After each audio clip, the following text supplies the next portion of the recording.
يا باشمهندس ام ما تتدخلش في شغل الطبيب. الباشمهندس ام بيقول لي راجعي شهاداتك لانك بتتكلمي غلط. الباشمهندس ام بعد تحيه كبيره لكل المهندسين اللي بيفهموا، اللي تعليمهم بيخليهم يفهموا في حاجات كتيره جدا في الدنيا، اللي بيفكروا بشكل منطقي وبيحللوا الاحداث عند الطب وتقف. لو سمحت يا باشمهندس من فضلك، عارف درسنا قد ايه علشان ناخد الماجستير وبعدها الدكتوراه؟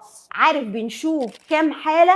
عارف انا شفت في حياتي المهنيه من 17 سنه كام حاله؟ عارف حضرت كام مؤتمر علمي؟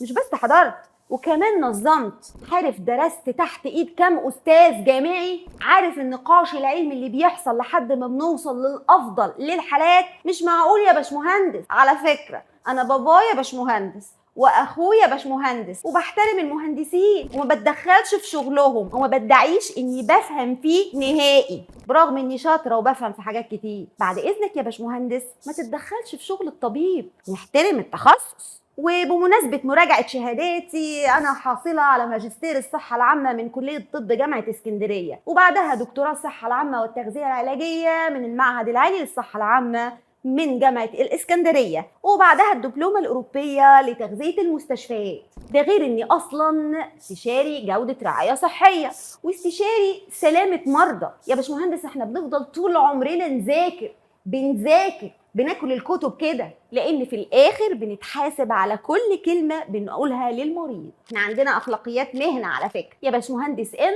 ما تتدخلش في شغل الطبيب، وتحيه كبيره للمهندسين.